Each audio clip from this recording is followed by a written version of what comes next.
आज हम योग दर्शन या पतंजलि दर्शन के बारे में संक्षिप्त विषय की चर्चा करेंगे और इसके बाद इनके विस्तार में चर्चा अन्य वीडियो में करेंगे। तो योग दर्शन के प्रणेता पतंजलि माने जाते हैं। इन्हीं के नाम पर इस दर्शन को पतंजलि दर्शन भी कहा जाता है। योग के मत अनुसार मोक्ष ही प्राप्ति का जीवन परम लक्ष्य है। मोक्ष की प्राप्ति के लिए विवेक ज्ञान को ही पर्याप्त नहीं माना गया, बल्कि योगाभ्यास पर भी बल दिया गया है। योगाभ्यास पर जोर देना इस दर्शन का निजी विशेषता है। इस प्रकार से योग दर्शन में व्यवहारिक पक्ष अत्यधिक प्रधान है। योग दर्शन सांख्य दर्शन की तरह द्वैतवादी भी है। सांख्य के तत्वशास्त्र को पूर्णतः मानता है। उसमें ये सिर्फ ईश्वर को जोड़ देते हैं। इसलिए योग दर्शन को शेषर सांख्य तथा सांख्य को निरीश्वर सांख्य भी कहा जाता है।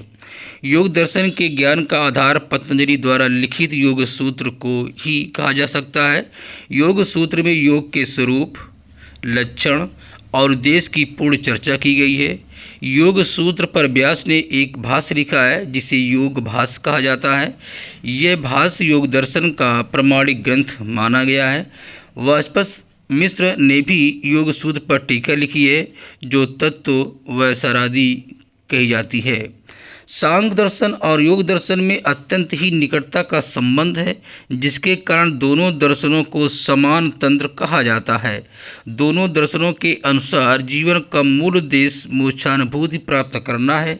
सांख्य की तरह योग भी संसार को 3 प्रकार के दुखों से परिपूर्ण मानता है।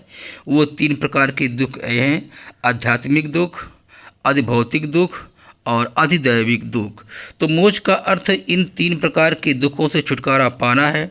बंधन का कारण अविवेक है, इसलिए मोक्ष को अपनाने के लिए तत्व ज्ञान को आवश्यक माना गया है।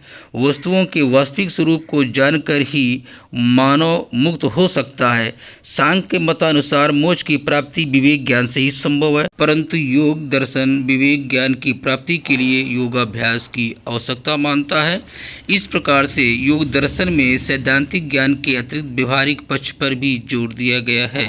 सांख्य दर्शन और योग दर्शन को समान तंत्र कहे जाने का कारण ये है कि योग दर्शन और सांख्य दर्शन दोनों के तत्व शास्त्र हैं।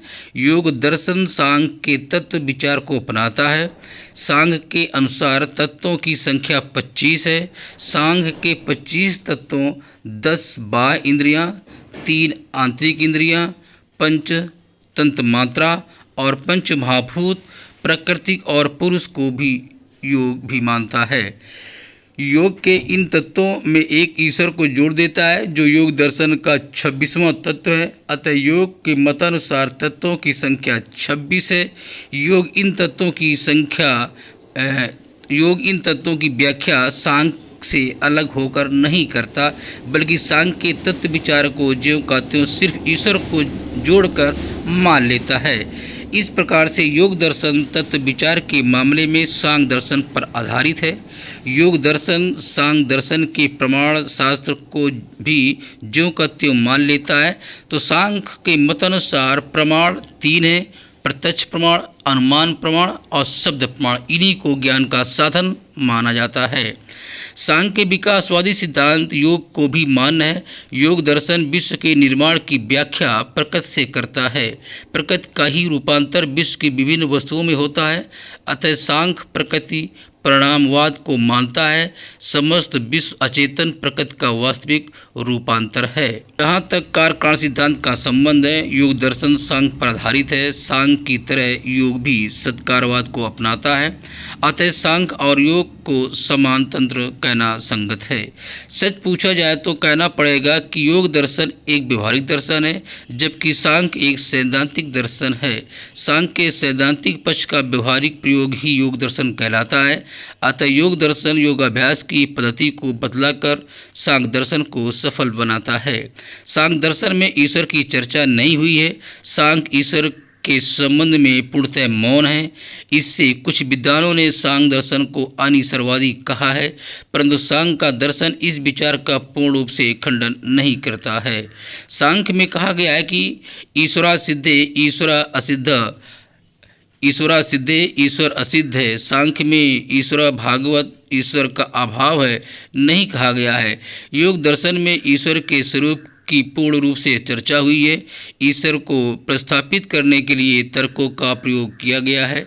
ईश्वर की योग दर्शन में योग का विषय कहा गया है। चूँकि सांख्य दर्शन और योग दर्शन समान तंत्र हैं, इसलिए योग की तरह सांख्य दर्शन में भी ईश्वरवाद की चर्चा अवश्य हुई होगी।